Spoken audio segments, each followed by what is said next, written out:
Hey, everybody, welcome back to your Dawn of Autonomy podcast. I'm Dawn Zolai, your host and the CEO of P3 Tech Consulting. We are in a month that we've dedicated to the theme of safe and secure skies, sponsored by Airspace Link, who was on the show last week. But today we are very honored to have with us MatrixSpace and their Chief Revenue Officer, Lori DeMatteis. So great to have you back on the show, Lori. Thank you so much, Don. So great to be here. Appreciate also being part of the sponsorship with Airlink this month. I'm grateful for them and being able to do this for the industry. Yeah, so speaking of industry, you guys are doing a lot of things at MatrixSpace. We're going to talk about all of them. But before we do, why don't you go ahead and tell the audience a little bit about your background, and then we'll talk about the company. Understand. Well, hello, everyone. Many of you I've known, and it's so grateful to be able to be working with everybody over the last, I think now 5 years in the industry. It's been an exciting time and a lot of different changes and growth. My background includes hardware, software, and communications layer, and been in the industry for many years, always on leading edge tech, always advancing leading edge tech, whether it's here in the United States or it's on a global level. And you've done so many things, Lori. By the way, she was way too brief. And if you want to see her full bio, go to AVSI's exponential website, Law Tech Connect. She was on the faculty. We're going to talk about that. In fact, let's go ahead and pop up that picture of Lori from Law Tech Connect. We've got one of her sitting on the stage. There we go. Tom Adams giving you the stink eye. Just kidding. Tom Adams. Tom is going to hate this picture. But her full bio is on the Law Tech Connect website if you want to check that out. And Lori was just recently on our faculty for Law Tech Connect, which was our third annual, sponsors also of our scholarship program. So very thankful for that. But let's talk about MatrixSpace. This is a relatively new company. Doing some amazing things in this space. So tell us a little bit about the origin story, the inspiration for this company, and really like what the mission is. Okay, so this company is founded in December of 2019. And Greg Waters is its co-founder. It's an incubator out of Northeastern University, which is in Boston, Massachusetts, of course, the United States. We were working on some innovative technology concerning multi-sensors and drones and autonomous systems, and discovered a gap. And that's a lot of how startups are, where they are going under one direction and they figure out that there's a bigger niche and a bigger opportunity. And we figured out that there was a big gap for onboard sensors and onboard sensing technology, particularly something that can operate 24 hours a day, be able to be in the air. And so we pivoted towards that. And that's where our whole radar product line and solution line is coming from. Always a standpoint of AI and technology and machine learning, but with this small form factor. The uniqueness of the company is that both Greg and our chief designer of our radar and his team have had 30, 40 years experience in the RF and semiconductor industries. So they've always designed small form factors and small parts and components. And that is why we've been able to come to this. This is literally the size of your cell phone. And it is, just to interrupt you for a second, Lori, it is. And there you go. Here, lift it up a little bit higher. Okay, perfect.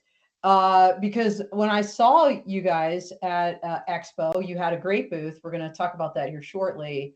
You had it there. And I remember holding it up to my hand. And it was literally like the size of my hand. Yeah, it's the size of my hand. It's the size of your hand. I have a size 8 hand and a glove, so you can see where it's even smaller than my hand. I can. It's like blurring out your logo, ironically, but it's perfect. All right. I want to give context to this. There you go. Perfect, Lori. By the way, Mark from the Nevada test site is out there saying hello. Good morning, Mark. Mark is one of our super fans, and he was actually one of the scholars at Law Tech Connect. So glad to have him there. Let's give some context here, because we just saw the size of this radar. Yep. The inspiration, of the company in its early days, looking at the drone industry, saying, "Hey, sensors are the future. How do we make something small enough that's relevant?"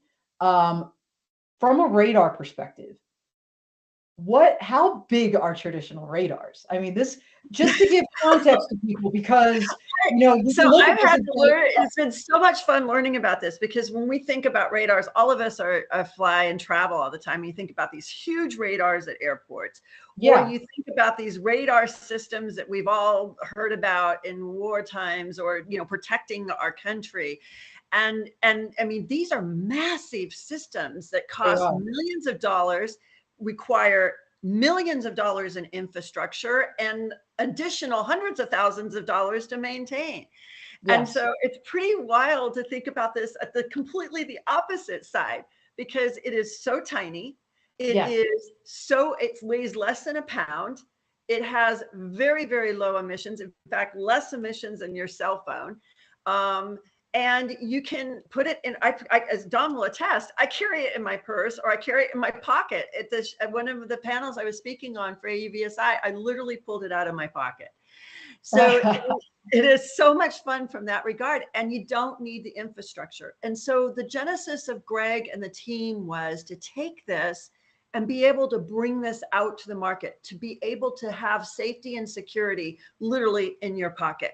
And whether that is for the DoD or whether that is for commercial, but it's about safety and security for all, if you will, for so all commercial businesses. We don't see this right now on the side of consumer homes or things like that, but being able to have businesses and critical infrastructure take advantage of something without having to spend millions and millions. Perfect. Now let's give additional context, because you just mentioned a couple of market sectors, shall we say. But let's kind of take it a step back and talk about radar technology and really what it's used for, right? Like you said, most people, when they think of radar, they think of airports and the very big ones. And what airports, I guess, are using radar for is to track, I assume, the airplanes and the telemetry for air traffic control and things of this nature. Beyond that, what can radar writ large, right, be Sure. used for? What are people using radar for? Why is it important? Yeah, a lot of people also, besides knowing those big, huge radar systems, they hear about radar and tracking things in our cars, right? And new car Oh, technology, true, especially yeah. with Tesla, they've had a number of radars and sensors around the car. This is not that, because I do get asked that a lot. That's Okay, LiDAR. It's a different form of radar. gotcha. And so this sort of fits in between those big, large systems and the LiDAR system, because the LiDAR system has very big limitations. It's more close up. It's a smaller form factor, but you don't have the distances. We feel that this product meets that gap of larger distances at the same time without the huge costs, as I mentioned earlier, of the larger systems. Now, why this is such important, especially right now, as Yeah. everybody's been seeing in the front page news, you've had the war in Ukraine, you've had the things going on in Israel and Gaza, you've had the Tower 22 happen in the Middle East, you have some of the big prison systems talking on front page news recently in the last couple of months of having drugs being dropped.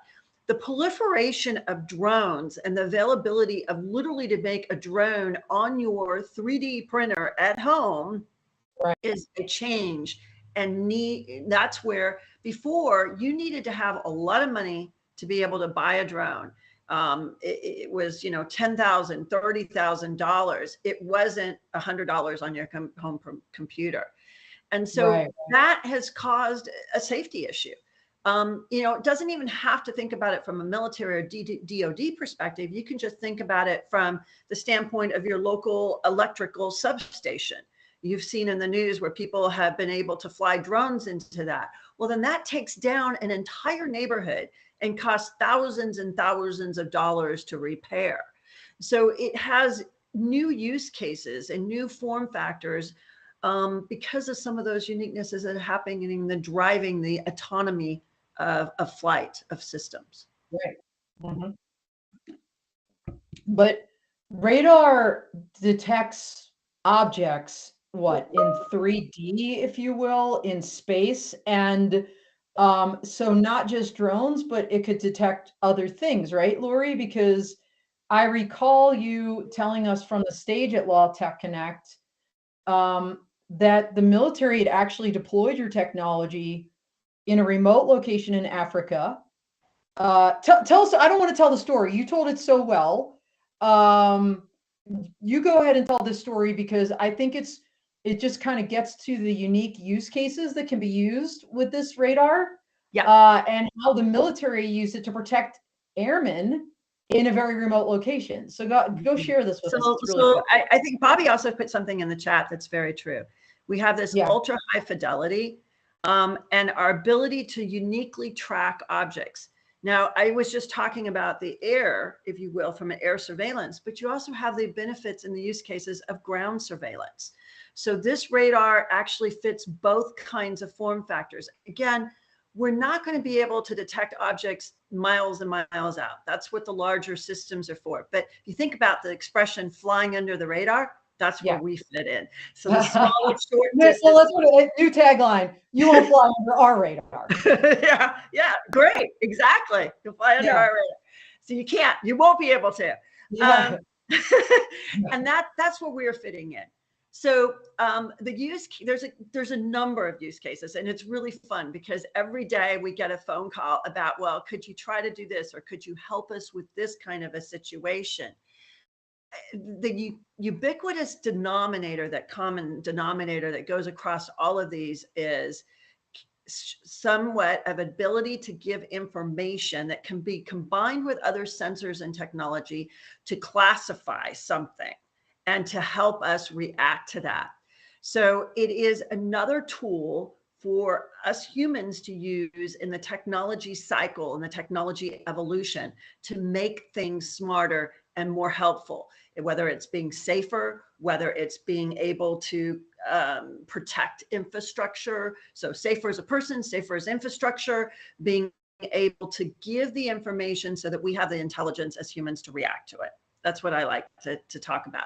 Some use cases, the one in Africa is so cool. So from a standpoint of, in a lot of situations, whether it's military or private aircraft, people need to protect their asset when it's on the ground.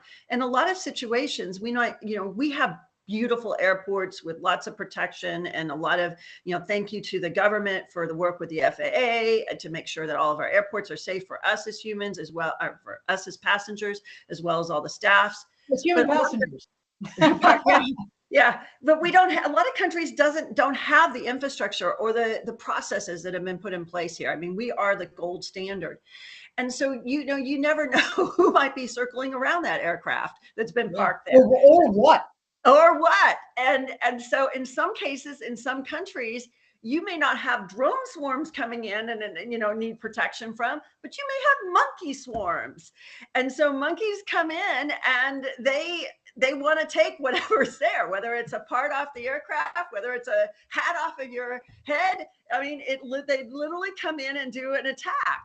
And so this is a way of protecting the perimeter. And so people can be monitoring and say, oops, we got the monkey swarm coming in, and let's try to do, let's button down the hatches, and I need to get away, because monkeys are protected species in a number of countries. So it's not like they can just, take them out or do anything that would push them out of the way. You've got to get out of the way of them and be safe. Because monkeys are very painful, as I've been told by a number of people that unfortunately experienced them. So it is something that you want to be able to, if anybody, by the way, has ever traveled in Indonesia, there's parks where you can go see the monkeys. I've watched a tourist be bit by a monkey. This is they gang up and they really have fun and they laugh at you at it. So this is a way of being able to take care of the jokesters and the pranksters. Yeah, but it's a serious use case, and it's great that the military has been able to employ your technology.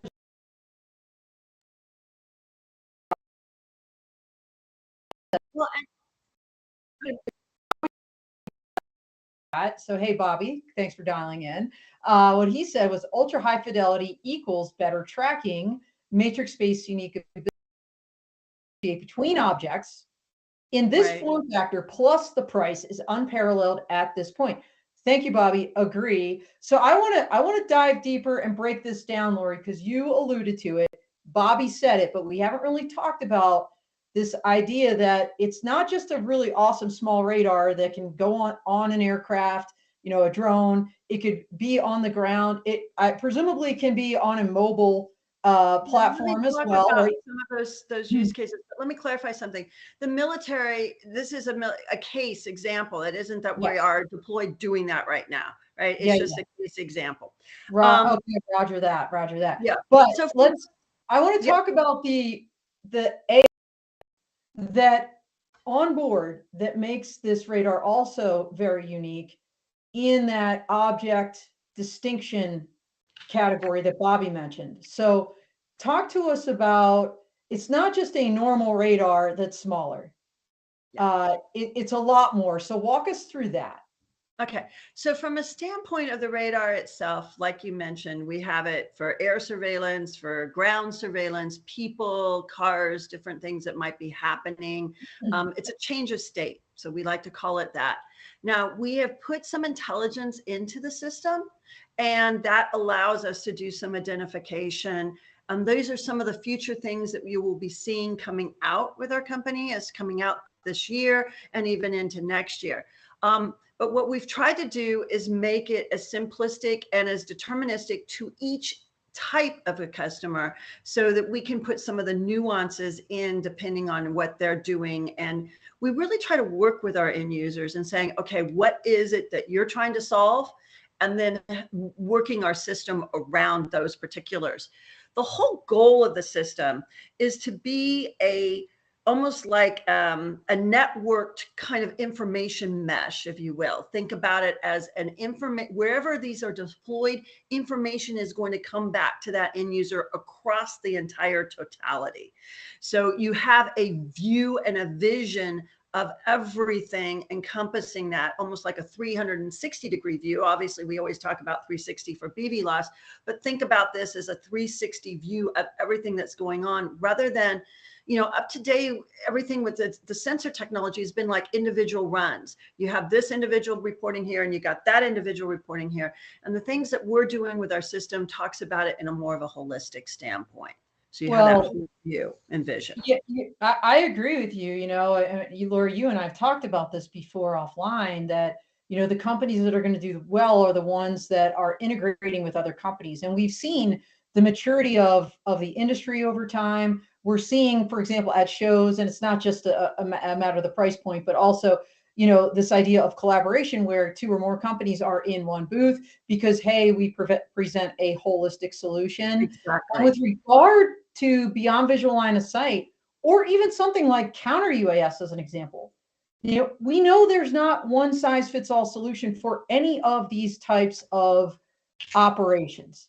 And so the fact that you are integrating with other sensor companies and other technologies, and can do that with your AI to create, as you call it, mesh network, if you will, a holistic picture, is really, I think, that's going to be the game changer. Because just having one radar or one type of radar, even if widely deployed, may not get you everything you need. As you said, you maybe need long distance, maybe you need something else. So I think that sensor fusion that you're talking about is really, really key. So tell us a little bit about that. Then how do you marry up your sensors and what you're doing with others to create intelligent patterns and aid in decision making? So we have formed a relationship. We announced it at the AUVSI 2 weeks ago with Involi. I mean, that is trying to take that situational awareness of what our sensor is seeing and bringing it into their traffic awareness and system. And they are very big in Europe. They're moving into the United States now. And then we're doing that with other sensors and other technology. We have others coming to us and saying, can you combine this, let's say, with video camera? Right? We all know today that video camera is limiting in degradation of weather and in, tough weather kind of situations. Also, video cameras have a range issue. So we can complement that.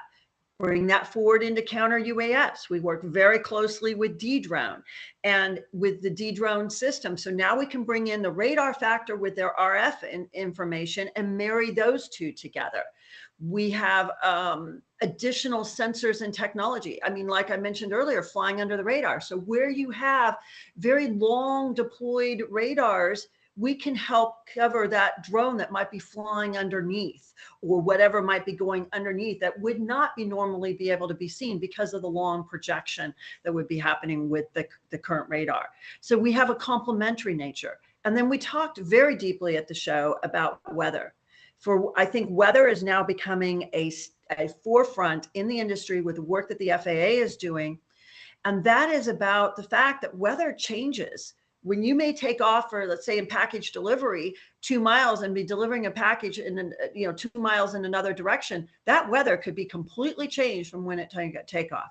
So how do we adapt to the weather patterns that happen in the United States, where it changes in areas or towns or counties? I'm thinking about here, where I think we're the 3rd largest county in the United States, here in Harris County, and you can be at one, and the county is huge. It takes 2 hours to drive from one end to another. So obviously the weather is going to be very different in those periods. And so we can combine with weather technology, and those weather sensors can be very easily laid out depending on routes and structures. So now you have that information coming in. And that was Lori, I'm gonna jump in here for a second, because your colleague Dave Cameron was on the stage at the Drone Responders National Public Safety UAS Summit this year at Busch Gardens in Williamsburg, Virginia. This was back in March. And he would share the stage with Don Burkhoff, who from True Weather Solutions. We both know Don very well. I mean, Don has been really, proselytizing this weather message. He's been at the forefront of the ASTM standards recently just passed to enable companies like yours, Lori, and other sensors to be able to, for the first time, to become an official source of weather data for these operations, which is hugely significant. And by the way, everybody, I did write an article about that panel. I'm going to go out on a limb and say it was drone. Outstanding article, by the way. Thank you. Yeah, Dave is quoted in that. So all my articles are on my website, P3 Tech Consulting. You just surf around and you'll find that, but to get a little bit more on the weather side.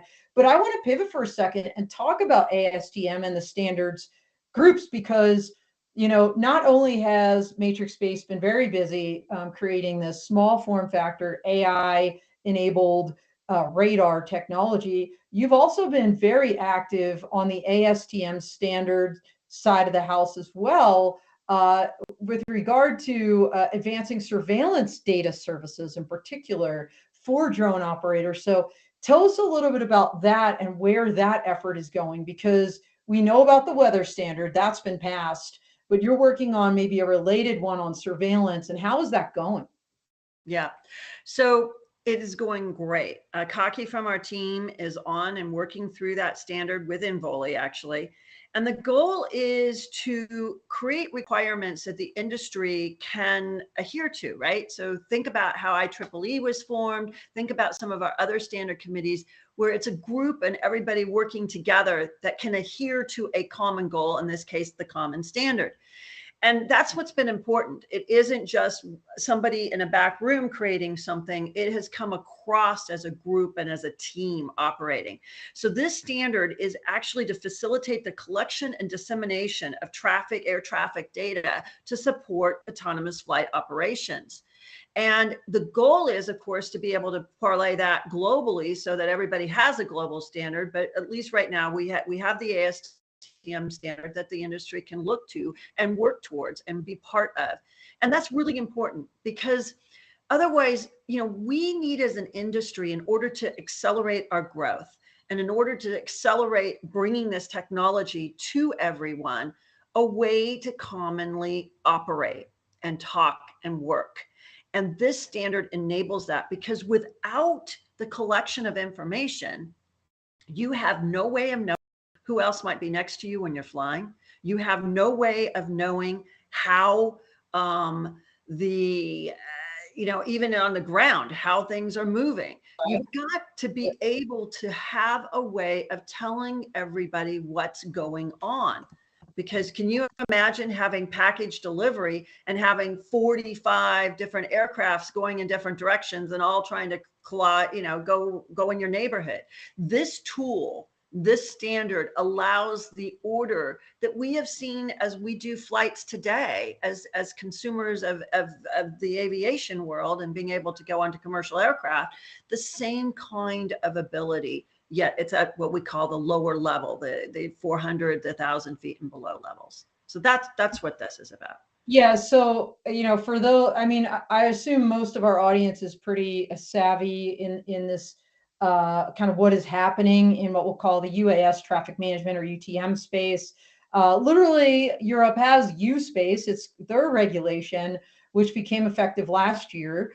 I was just at Amsterdam Drone Week last month, and it was really interesting because the authorities, you know, EASA, the European Aviation Safety Agency, and the European Union were both on the stage, really encouraging the nation states, you know, the actual countries to implement U-Space. The regulation is there, but it's not ubiquitous. It has not been ubiquitously implemented, you know. And then there were both Hui Tran from NASA, who we love dearly and has been Yeah. on this show, and hopefully will be on again this NASA Roundup, would become a tradition every year.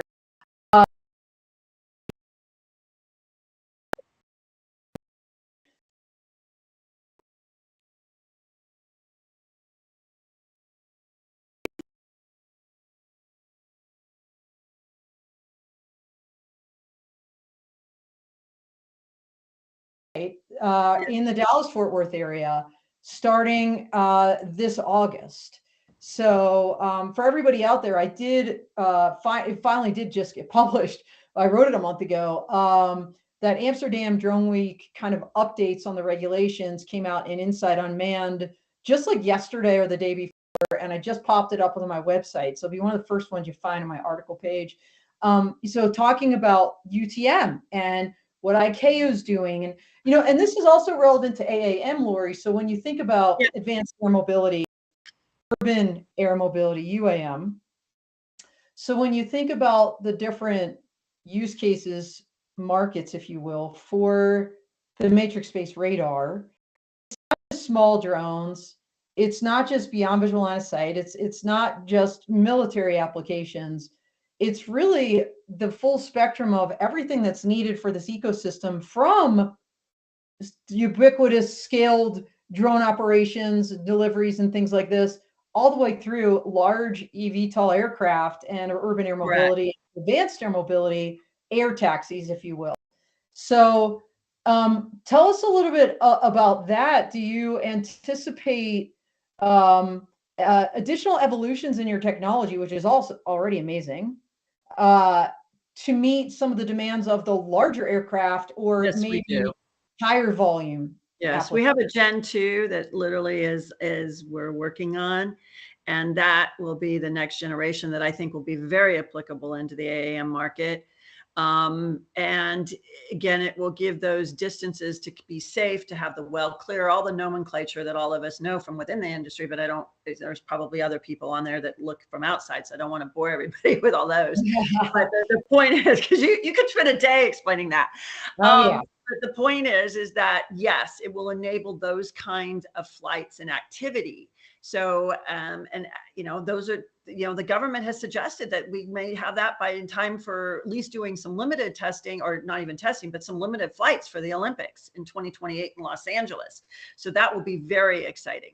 And yes, they need safety tools. Now, I want to be cautious though. It's not the one and only. When I'm talking with people in the AAM industry, when I'm talking with the larger mid-flight cargo delivery companies, you know, they're trying to look at multi-sensor technology and then having that package be type certified with the FAA. And so you have a turnkey package that the OEM can just put into their plane and be able to take off and go. But again, it's not one size fits all. We've got to, as an industry, take different types and the goodness of all the different types and bring them together. But yes, whether we're on a rooftop enabling, helicopter flights taking off straight up because of the way we have a unique positioning in our ability to see both the vertical and horizontal, because we have 100 degrees by 70, or whether it's on the ground just looking straight ahead or in the air, those are the different nuances and use cases that we have. Well, you raise an interesting issue, Lori, about components and type certification of them.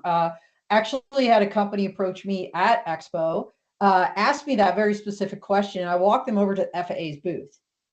Then the question was, do I have to get my component, whether it's radar or whatever it is, type certified? And the answer that we got from the experts behind the other side of that booth was, we type certify aircraft.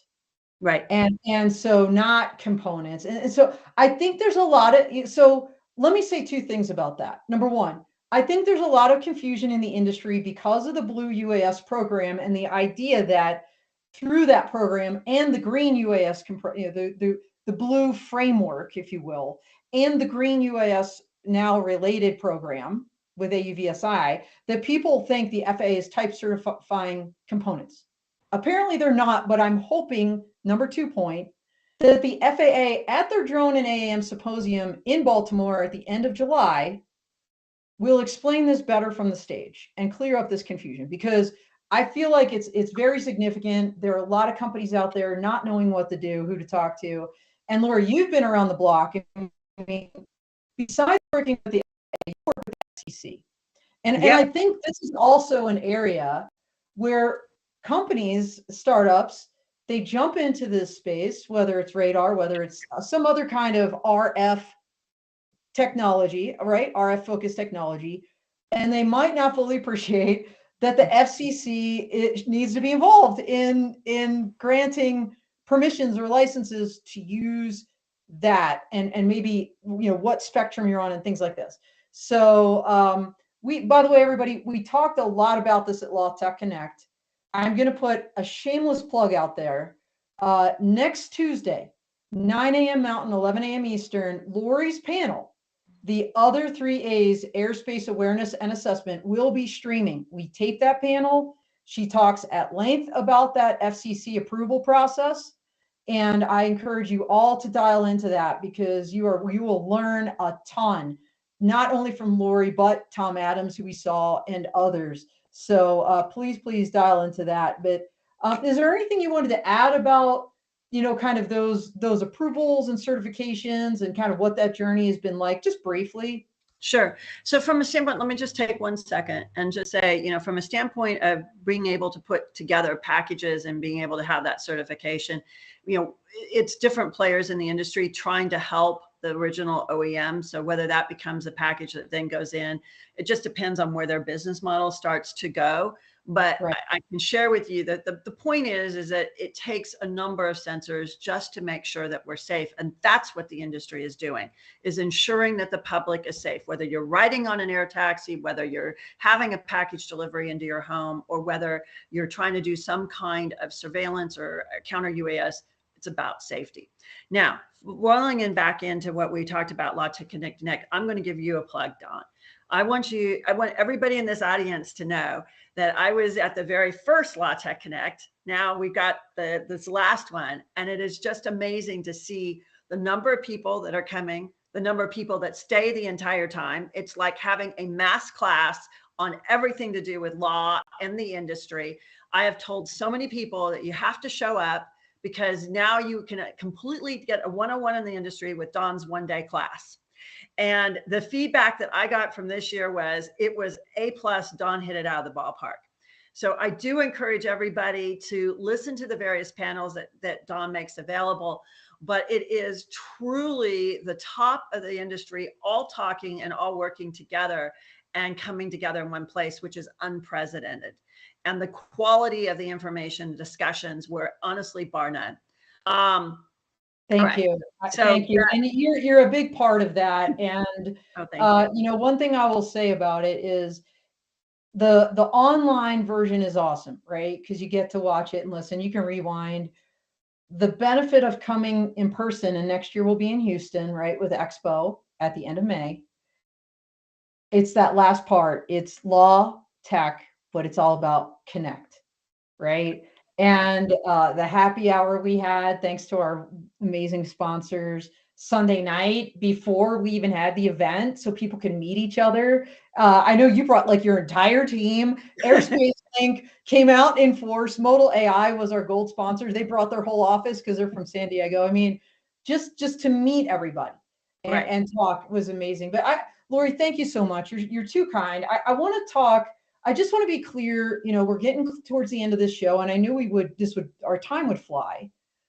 I want to be clear on like the very wide variety of use cases that we're talking about here, because, you know, we focused on defense. We really focused on counter UAS and that kind of UTM, you know, drone, if you will, like kind of BVLOS. But, you know, we're talking some really interesting ones too, like sports, like oil and gas. And energy drone, by the way, is coming up soon in June, and I'll Yes, hopefully see some of you there. But tell us about some of these others, and obviously public safety. You guys were at the Drone Responder Summit. right. And we And have a brand new system going on top of a rooftop in Campbell here very quickly, which is, you know, let's just say the San Mateo, I'm sorry, Cupertino, San Jose area of the Bay Area. I always call it the southern part of the Bay Area. And we'll be showcasing that for the DFR and first responder community with a number of other partners, bringing that together with Dedrone and Axon Air and DroneSense to show how we can support how first responders can go onto the program, be able to start to drive this within their own cities and towns and states. And that is teaching. I mean, this is all about, MatrixSpace has a motto. Our credo is teach. We bring in high school seniors and let them see and understand so they can pick their career paths. We work with college students. We work with PhDs. And so it goes back to our learning. So we want the industry to learn. And that's what we're trying to do with the Drone and First Responder program in Campbell. I think when you talk about all the use cases, it's really wherever your imagination goes. I had a call about border security and integration into some very interesting areas, being able to support what they have as video cameras, but the video cameras short out. The video cameras, you know, in bad conditions are not being able to be seen, and video cameras look like video cameras. So in some cases, people are, you know, taking them down, removing them, etc. You know, we show, and we will see as part of this podcast today, you'll see some work that we did at UVSI, where we were showing in port security. You have the base right across from us. You had a bridge. You had a very complex environment that we were able to showcase how our system would work. And then we had Skydio in conjunction with Skydio every 90 minutes flying their drone. And of course we had the fighter jets coming by at 210 plus miles an hour. So those are complex environments that happen in ports today, whether the ports are our nation's ports and where, your everyday goods are delivered, or whether those are military ports. So that's just another example. I mean, every day we have new, interesting phone calls, as I've been saying throughout the show.